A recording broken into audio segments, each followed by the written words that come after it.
Good day, everyone. And our topic for today in LexClassroom is very interesting, and it is all about Introduction to Legal Medicine.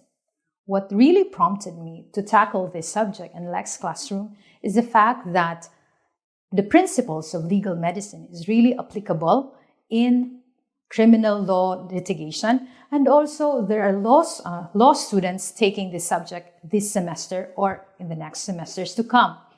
Now, before I begin, I want to emphasize that I am not a medical doctor and I took legal medicine as a subject in law school.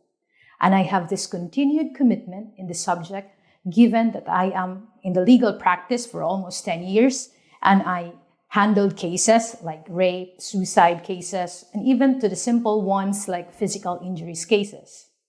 Now, in this topic, we will be tackling the definition of legal medicine. Now, I researched about legal medicine as the phrase or word itself, but I cannot find the definition of legal medicine in the 8th or Black's Law Dictionary, 8th edition. However, I found out that what are defined are these: forensic medicine and medical jurisprudence. As I look into the literature related to legal medicine, I found out that there is a conflict between forensic medicine versus legal medicine, or vice versa, or are they equal to each other? However, even if there's this conflict, we have to know that legal medicine is quite general and forensic medicine is specific. And there are experts on the matter that they say forensic medicine is related only to criminal cases. Now, legal medicine, or as you say, forensic medicine or medical jurisprudence, it has something to do with the application of scientific or technical facts on the principles of law. Or basically, it is an application of medical knowledge to the administration of justice. And in fact, in other jurisdictions, like somewhere in Europe, it is a requirement that if a person or if a lawyer handling rape cases or cases that has something to do with medical principles must also be a doctor. Now, what is the relevance of legal medicine? It is very applicable in numerous areas of law. For example, criminal law, negligence cases, civil law, insurance, health law, and other areas such as medical ethics and applied ethics.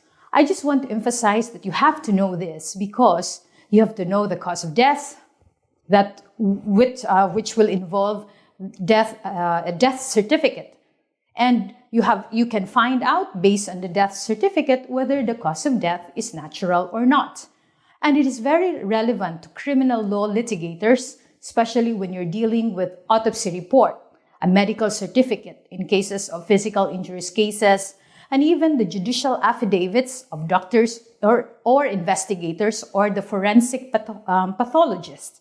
Now, it is also very relevant even in insurance claims or medical negligence cases because you have to go through the medical records of a patient or an individual. And in fact, in one of my cases, or in my 10-year practice, I was able to participate or look into the inquest proceedings of a suicide case that happened in Australia.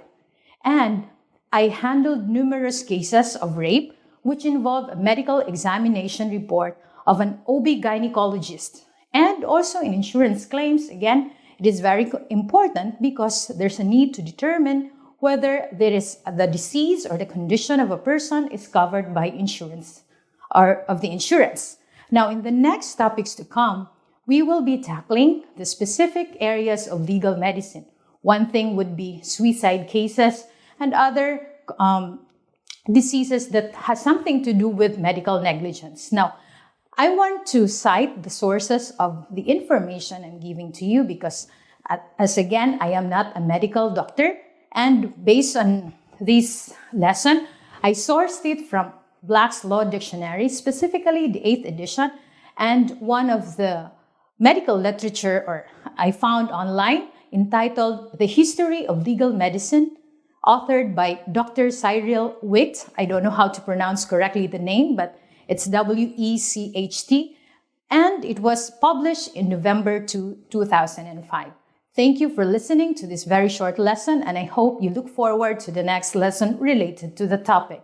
Thank you and have a happy day.